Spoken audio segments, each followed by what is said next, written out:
Allez, salut tout le monde et bienvenue dans un tout nouveau Puroresu France Hebdo. Bienvenue chez Cody, j'espère que vous allez bien. Aujourd'hui, on se retrouve donc pour le premier épisode de 2025. Bonne année à tout le monde. J'espère que vous allez passer une très bonne année. J'espère que vous avez passé un bon réveillon avec vos proches. En tout cas, je voudrais vous remercier déjà pour ce grand soutien en général pour 2024 et j'espère que vous serez de plus en plus nombreux à soutenir tout ce que je fais autour du catch japonais en 2025. Donc pour ça, un grand merci à vous.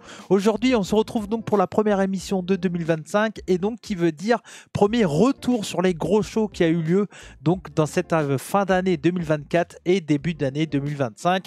Aujourd'hui, on a une grosse émission. Je vais essayer d'aller au plus vite, mais on va parler de GLEAT, All Japan Pro Wrestling, Big Japan Pro Wrestling et Noah Pro Wrestling. C'est parti pour Puroresu France Hebdo. Bienvenue chez Cody. Et on commence tout de suite cet épisode de Puroresu France Hebdo avec donc la GLEAT Pro Wrestling. Je tiens déjà à préciser que si vous voulez plus d'informations, là je vais essayer d'aller très vite et de vous dire vraiment les informations nécessaires à bien comprendre pour bien comprendre le Puroresu. Tout simplement, je vous inviterai à aller sur Puroresu France Hebdo où moi-même et Amaury, on prend le temps de tout vous expliquer, tout ce qu'il faut. Et comme vous le savez, le PFH en version vidéo et audio est un résumé de ce qui s'est passé dans l'actualité du catch japonais. Et donc pour GLEAT Pro Wrestling, ils avaient leur show GLEAT version 14 au Tokyo Dome City Hall le 30 décembre et donc c'est leur dernier gros show de fin d'année. C'est à chaque fois un show annuel. Pour ceux qui ne le savent pas, la GLEAT est une promotion assez particulière, je l'ai déjà dit plusieurs fois, qui mélange J-Pro Wrestling, donc du catch pur et du shoot style. Je reviendrai rapidement sur ce point là un peu plus tard dans la review. Et donc c'était les 3 ans de la promotion. Donc voilà, on va commencer une belle 4e année pour cette promotion GLEAT que j'aime toujours autant voir. Et il faut le dire également, GLEAT est disponible sur YouTube. Alors pas gratuitement, plus gratuitement, mais maintenant après avoir payé un abonnement de 9,99 € pour avoir accès au show de GLEAT. Franchement, je vous conseille, ça vaut le coup. C'est vraiment une promotion que j'aime beaucoup. Et donc je vais revenir rapidement sur cette carte de GLEAT version 14. Alors franchement, moi je vous conseillerais à la limite de regarder tout le show parce que franchement je trouve que c'est un show qui s'est très bien regardé. Je l'ai regardé en live reaction le lundi au soir à 20 h sur ma chaîne Twitch. D'ailleurs, si vous voulez suivre des shows de catch au Japon, le meilleur moyen c'est de venir sur mon live Twitch lors des shows. Je serai en live cette année 2025 pour tous les gros shows du catch japonais, peu importe la promotion. Et quand je dis du catch japonais, je parle uniquement du catch des hommes, du Puroresu.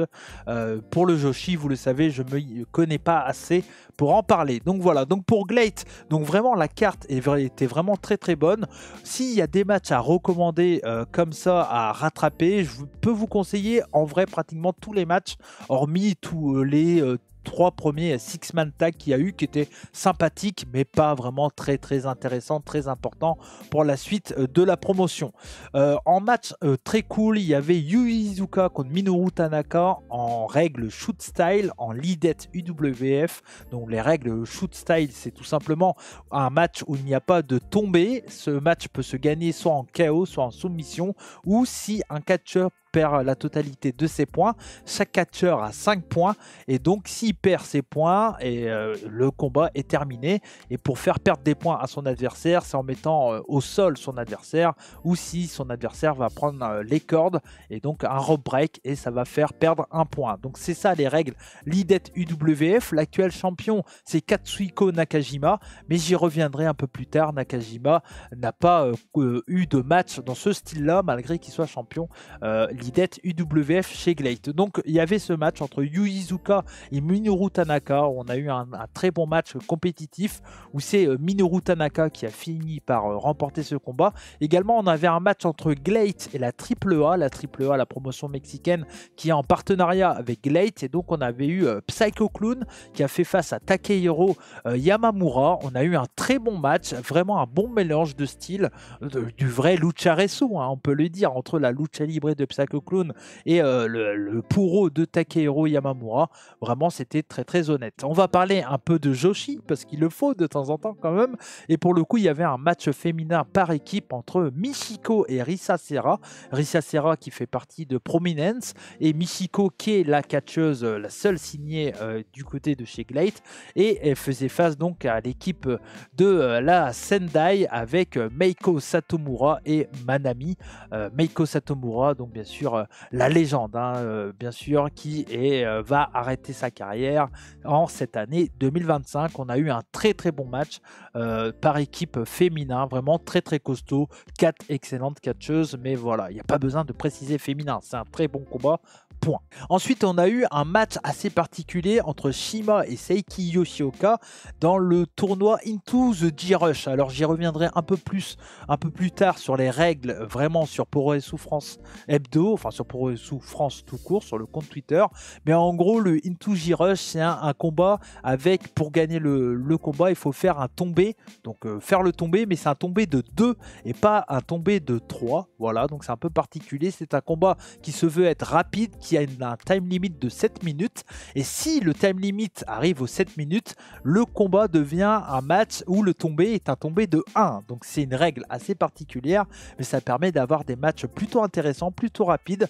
On a eu vraiment un bon petit match entre Shima et Seiki Yoshioka, avec la victoire un peu surprise de Seiki Yoshioka, donc c'était plutôt bien cool. Ensuite, on avait un match entre les gros vétérans du catch d'un côté et plutôt la jeune garde, même si c'est pas totalement le cas. On avait d'un côté Katsuhiko Nakajima, donc l'actuel champion Lidet UWF, Tatsumi Fujinami, Hall of Famer de la WWE, très très bon catcheur, grande légende du côté de New Japan Pro Wrestling, et Yoshiaki Fujiwara qui a tout simplement créé la Fujiwara Armbar et vraiment une grande star de ce style shoot style très très réaliste du catch japonais. Et face à eux, ils étaient contre Black Generation International, Kaito Ishida, Tetsuya Izushi et le vétéran de l'équipe Black Generation International, Kotaro Suzuki, ancien grande star du côté de la Noah Pro Wrestling dans la division junior heavyweight. Donc on a eu un très bon match entre les légendes et puis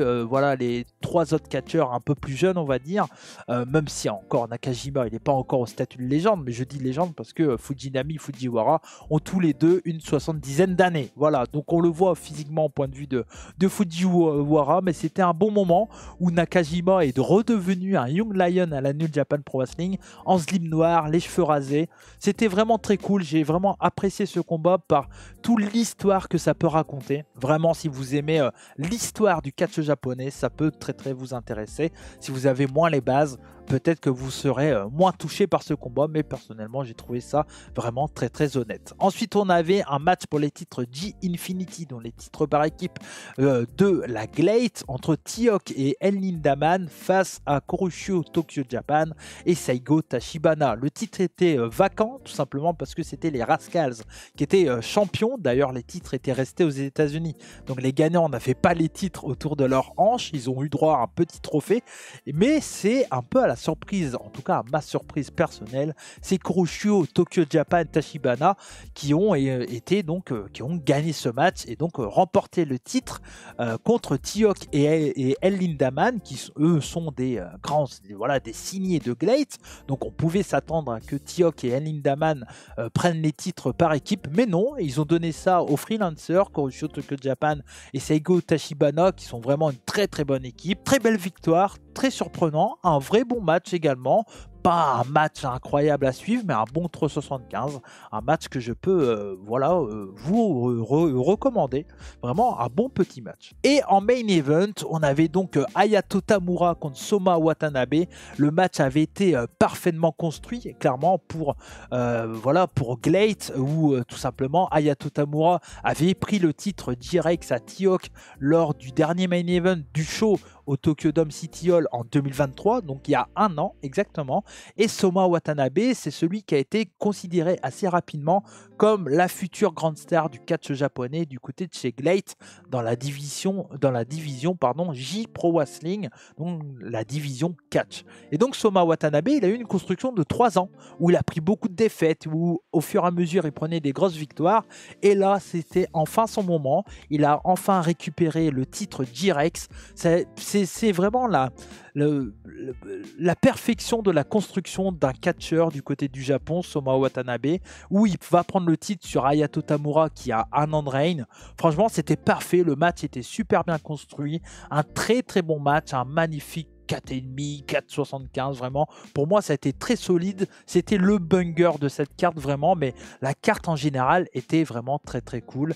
Et franchement, je vous conseille de regarder GLEAT. C'est vraiment trop cool. Et cette année, je vais essayer de vous en parler un peu plus, que ça soit sur Puroresu France Hebdo ou dans les PFH en vidéo et en podcast. Donc voilà pour GLEAT. On va enchaîner du coup, vous l'avez vu, on a un gros programme et on va enchaîner avec le show de la All Japan Pro Wrestling, le show qui avait lieu au Yoyogi Stadium le 31 décembre. Alors je vais aller un peu plus vite sur All Japan Pro Wrestling, tout simplement parce qu'à l'heure où j'enregistre cette vidéo, je n'ai pas vu les combats, mais comme je vous l'ai dit, je suis maintenant accompagné de Amaury et donc je vais parler un peu pour lui de temps en temps. Quand il y a des shows que je ne peux pas regarder et que lui il les a vus, je vais tout simplement donner son avis. C'est ça qui est intéressant avec la venue de Amaury, maintenant que je ne suis plus tout seul sur le compte Puroresu France, c'est que je peux vous parler de son avis. Donc voilà, son avis est clairement à écouter. On a, pour être honnête, les mêmes goûts, donc généralement si ça lui plaît, moi personnellement c'est aussi quelque chose qui va me plaire,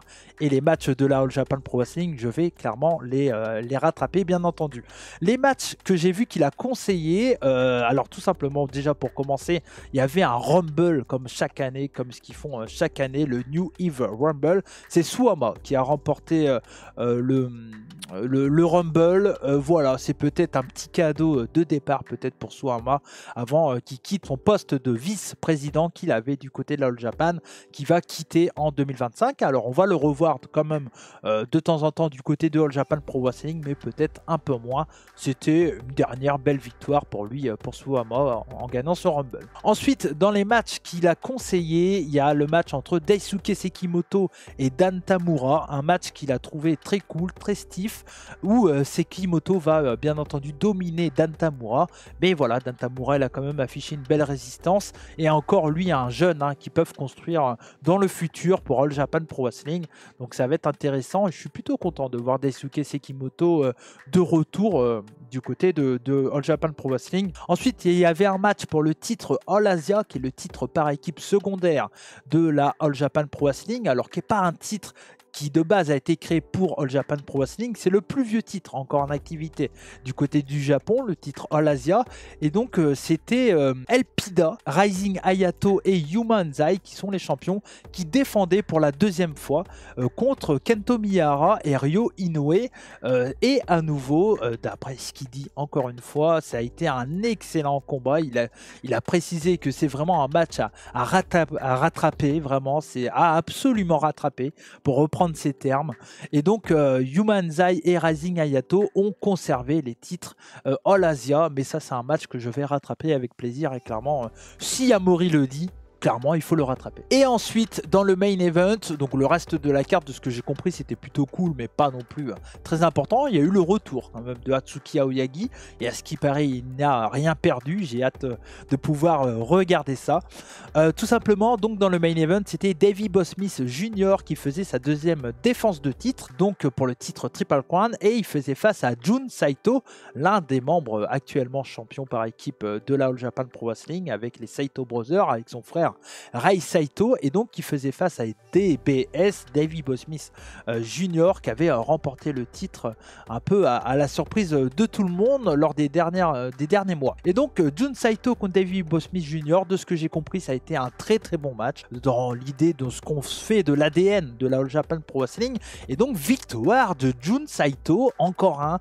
Ils ont vraiment tout donné aux Saito Brothers dans cette année 2024, et je trouve que c'est un très bon choix de la part de All Japan Japan Pro Wrestling. Je vous l'avais dit, je pensais pas que le titre de Davey Boy Smith allait durer très très longtemps, parce que je pense qu'il aurait eu un run en tout cas qui allait être assez court. En tout cas, il avait signé pour 6 mois, je crois, et voilà, on arrive au terme de ces 6 mois.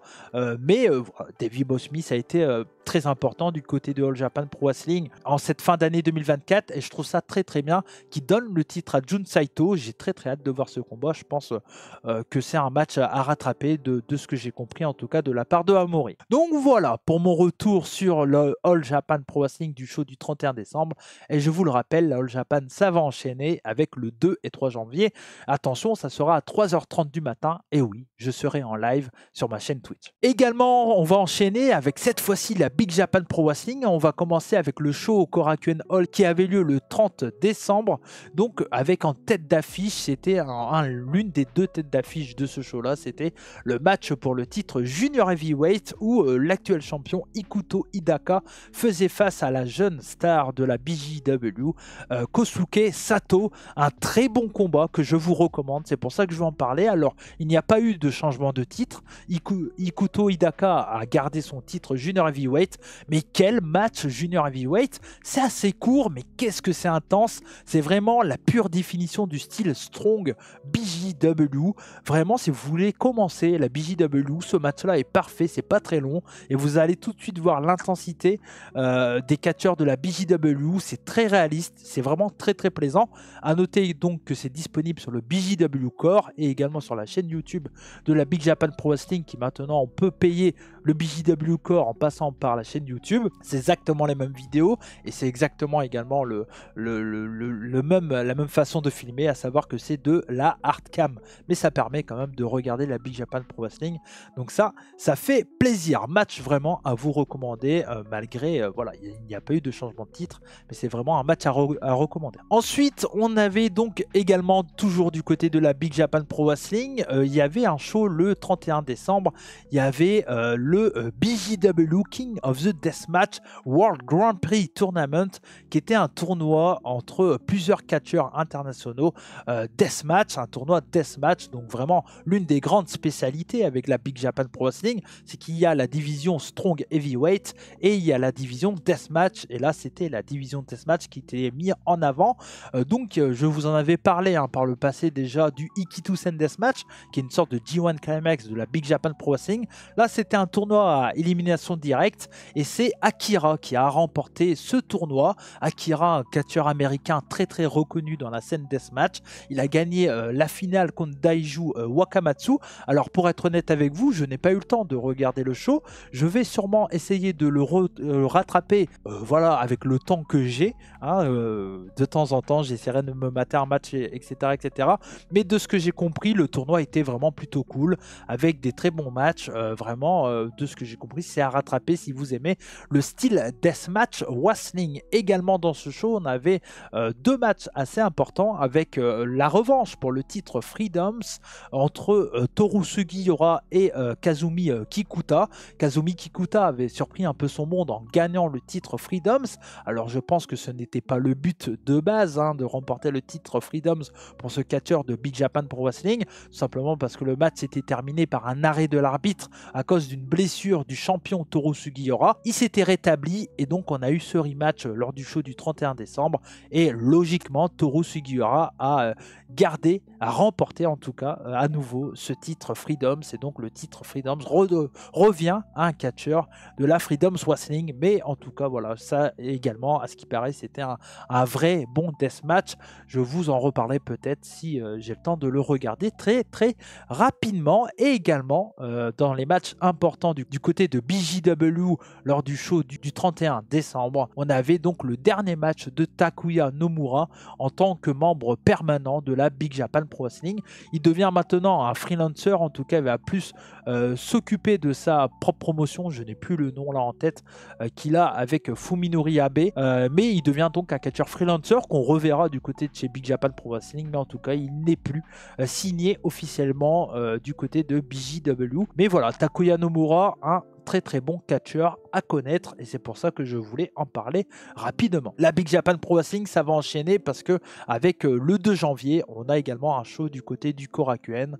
Ça sera à 10h30 heure française. Je serai en live, peut-être pas pour mater Big Japan, j'aurai un œil quand même dessus, mais je regarderai surtout la Noah Pro Wrestling qui sera à la même heure. Et en parlant de la Noah Pro Wrestling, ça tombe bien parce que c'est ce que je vais vous en parler. Je suis actuellement le 1er janvier, à l'heure où j'enregistre ce podcast, et donc ce matin, à partir de 8h du matin, on avait donc Noah The New Year 2025 au Nippon Budokan, le gros show annuel de la Noah Pro Wrestling, et on a eu vraiment un très bon show du début à la fin, un très bon show qui a été parfaitement construit où la place de Banger était uniquement laissée pour le main event et ça a fait vraiment le café. On a eu une carte hyper bien construite qui est montée en puissance du début à la fin jusqu'à l'explosion pour le Banger final, le main event entre Ozawa et Kaito Kiyomiya. Vraiment, ça a été très cool. Je vais aller très rapidement. Il y a vraiment plus d'informations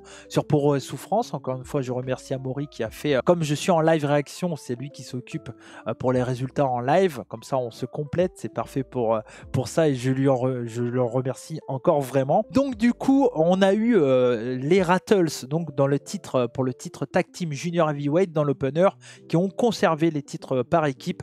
Et c'est Alejandro et Fujimura qui étaient face à eux. Et il y avait également Amakusa et Junta Miyawaki. Donc, voilà, toujours champion. Hayata Ioe, un très bon opener. Un peu surpris par la victoire de Hayata Ioe. Mais ça fait du sens parce qu'on a appris un peu plus tard dans le show qu'il y aura une Junior Tag League. Donc, ça sera à suivre pour savoir qui sera les prochains challengers pour les titres de Rattles. Mais voilà, un bon opener vraiment très solide. Je vais passer les autres matchs et on va arriver rapidement au match entre les frères Hiro del Dr Wagner Jr. contre Galeno del Mal. C'était l'un des derniers gros matchs de El Hiro del Dr Wagner Jr. qui a annoncé donc qu'il sera freelance à partir de demain. Il va faire le dernier show Noah Reboot je crois et après il sera freelance et donc quitter la Noah Pro Wrestling. Il y a beaucoup de rumeurs qu'il envoie du côté de WWE et franchement je trouve ça très cool. Ce qui a été fait, c'est que Hiro del Dr Wagner Jr. a donné la victoire à son frère Galeno del Mal dans un vrai bon match de Lucha Resu, parfait pour la position qu'il avait, à savoir très tôt dans la carte. Ça n'a pas été un grand banger, mais ça a été un match très solide, un match que je peux vous recommander si vous voulez découvrir les deux catcheurs, les deux frères et les deux fils donc de Wagner Junior, vraiment très cool. Deux grandes stars du catch japonais et surtout du catch mexicain.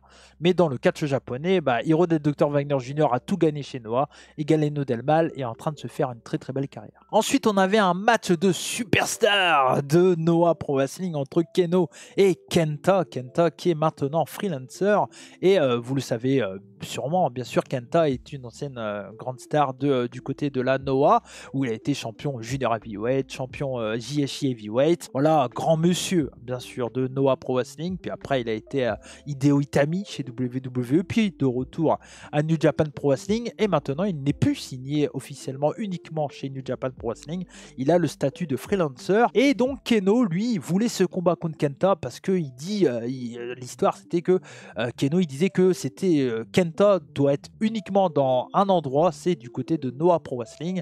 Et donc, c'est pour ça qu'il voulait affronter Kenta pour dire à Kenta, c'est là que tu dois être et pas ailleurs. On a eu un très bon match où les deux se sont vraiment bien mis dans la gueule. C'était vraiment très cool. L'un des points importants du côté de ce match-là, c'est que Keno, qui est reconnu avec sa belle coupe Playmobil blond, était redevenu brun, cheveux noirs, comme dans les années 2014 où il y avait eu ce premier Keno et Kenta. Et là, vraiment, on a eu un très bon match solide, un bon 375-4. Vraiment, un match à voir si vous aimez les belles strikes, avec la victoire de Kenta et à la fin du combat, alors qu'on a vu une poignée de main au tout début du combat. Keno a retenté de faire une poignée de main à Kenta en disant je te respecte, c'est ici que tu dois être, à Noah, etc. Kenta a refusé cette fois-ci la poignée une main. Et donc ça sera à suivre. Qu'est-ce qui va se passer? Est-ce que Kenta va revenir à Noah? En tout cas, je trouve que c'est très bien construit. Ça promet de très bonnes choses pour la suite. Ensuite, on avait le match pour le titre Junior Heavyweight. Un match entre Daga, l'actuel champion Junior Heavyweight, et Eita dans un match Lucha Rules, donc un 2 out 3 falls, donc au meilleur des 3 tombées. Et donc c'est Eita qui a remporté le combat. On a eu, alors au point de vue du ring, un vrai bon match. Point de vue de la qualité des deux catcheurs, rien à dire. La victoire de Eita fait beaucoup de sens parce que Daga était champion depuis maintenant quand même pas mal de temps. Très bon champion junior heavyweight pour le membre de Team 2000X, Daga. Et donc Eita qui remporte ce titre, c'est logique. Il y avait déjà eu un match entre les deux lors du premier run de Daga, je crois. Et Daga avait remporté ce combat et là c'était vraiment un meilleur match. En tout cas au point de vue de la qualité in-ring. Là où j'ai beaucoup de critiques à faire sur ce combat, c'est au point de vue du booking, tout simplement. Parce que c'était un 2 out 3 fall et le match a été ultra dominé par Daga. Le premier tombé, donc pour le 1-0 pour Daga, a été au bout de 2 minutes de combat. Ça enlève beaucoup de choses par rapport à cette stipulation du meilleur des 3 tombés, parce qu'on a envie que c'est un match qui dure et le premier tombé a été très rapidement et je les colle assez rapidement. Eita allait remporter le deuxième tombé avec un tombé un peu surprenant rapide, c'est ce qui a été fait. Par contre derrière on a eu pour le troisième tombé, on a eu un vrai bon match qui du coup Eita se fait quand même bien casser la gueule au début et derrière il no-sell tout. Voilà, il y avait un gros problème de booking, j'ai pas du tout aimé l'idée de faire ça. Si tu fais un 2 out 3 fall, fais durer le match, vraiment. Fais le premier tombé au bout de 15 minutes comme un match normal. Je trouve dommage d'avoir fait cette stipulation-là pour avoir fait ça, personnellement. Après voilà, sur le troisième tombé, la qualité du match, le in-ring était très bon. J'ai rien à dire là-dessus. Eita qui remporte le titre Junior Heavyweight, ça fait du sens. Je trouve ça très bien, c'est bien mérité pour Eita et j'espère qu'il aura un vrai bon règne. Moi je laisse le titre sur Eita très longtemps, vraiment très longtemps. Après voilà, Daga sort d'un long règne, mais en vrai moi j'ai envie que Eita soit l'un des plus grand règne de Junior Heavyweight de Noah Pro Wrestling parce que c'est un excellent catcheur et il va nous faire des très bons matchs en tant que champion. Ensuite on avait le match pour le titre national, JSI national, entre Manabu Soya et Masaki Tamiya. On voulait un match de brut, ça a été exactement le cas. On voulait peut-être un banger. On n'en a pas eu un banger, on a eu un vrai bon match, attention c'était très solide. Mais au vu de sa place et vu que comme je vous l'ai dit, il gardait tout sur le banger pour le main event, on a eu un match solide, très cool à regarder, 375-4. De toute façon les 3/4 de la carte de tous les matchs que je vous en parle, c'est du 375-4 pour moi, 3,5, 375. C'est très solide, c'est vraiment très cool, ça se regarde tout seul. Victoire encore une fois très solide de la part de Manabu Soya qui va donc remporter ce combat contre Masaki Tamiya. Ensuite on avait les débuts de la superstar de la WWE, Omos, qui arrivait et donc qui faisait ses débuts du côté de la Noah Pro Wrestling. On s'en doutait, je vous en avais parlé lors du dernier PFH, je pensais clairement que ça allait pas être un one shot, qu'il allait faire un run du côté de Noah Pro Wrestling, Omos, et clairement ça a été le cas. Il avait des Team 2000 sur l'avant-bras, il a été parfaitement construit, ça a été vraiment un bon match, le meilleur match d'Omos pour moi sans aucun doute de sa carrière, où il a été booké comme ce qu'il doit être, à savoir un homme fort et pratiquement imprenable, où on a vu des Sugiura et des Marufuji avec aucune solution face à Omos. Mais en même temps, ce que j'ai adoré, c'est que Jack Morris n'a pas été juste un faire-valoir pour Omos, comme ce qu'a été AJ Styles du côté de WWE quand il était en équipe avec Omos.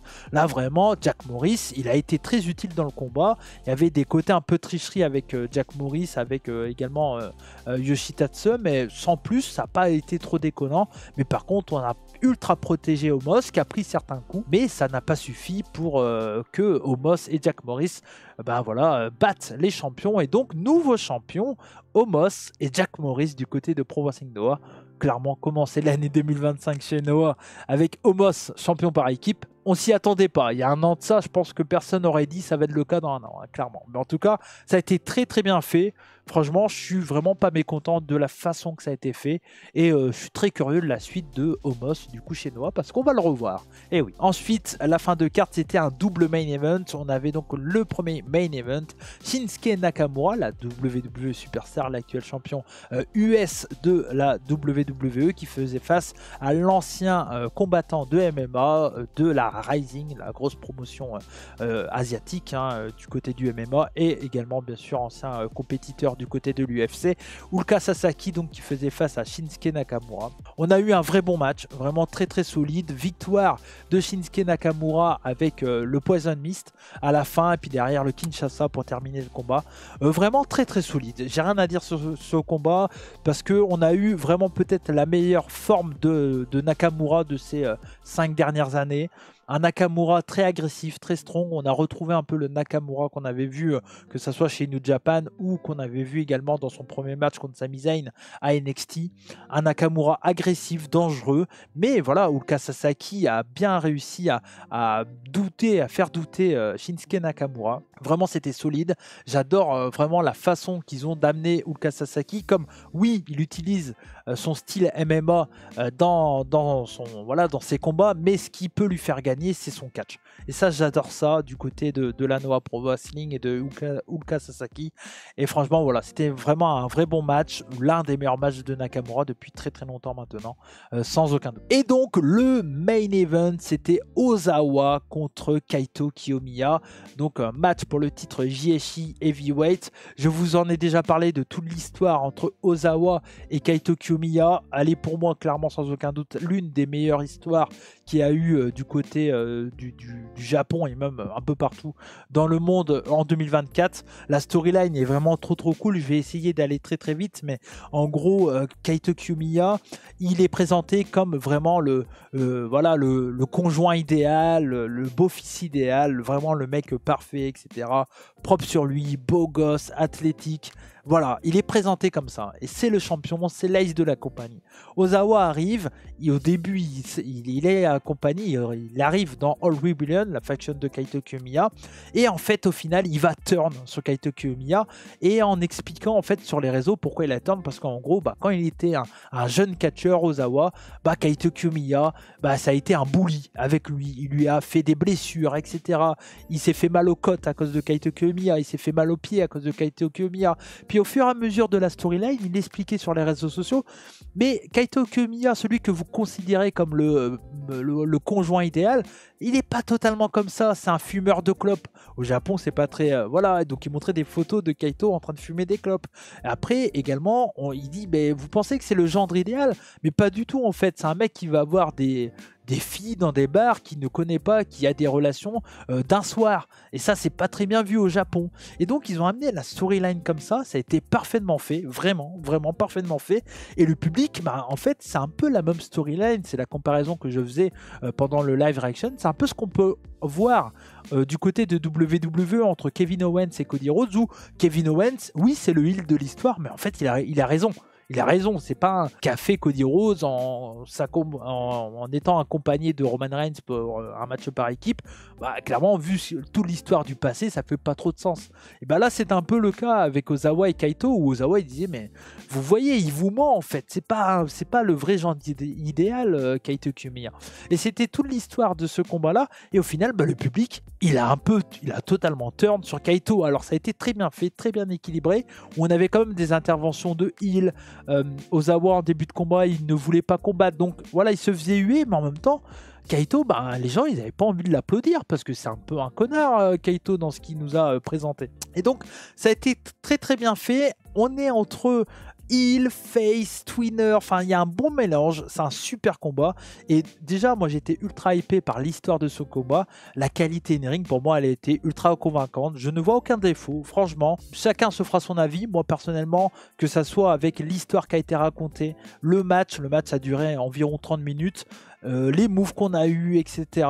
La fin qui a été très très bien faite, où il y a un gros bordel entre All Rebellion et Team 2000X, et au final à un moment on a Omos qui arrive et il va même pas intervenir pour faire gagner Ozawa. Donc ça, je trouve ça super, on fait gagner ultra clean Ozawa, et donc Ozawa va devenir le nouveau champion et la nouvelle face le nouveau visage de Noah Pro Wrestling pour commencer l'année 2025.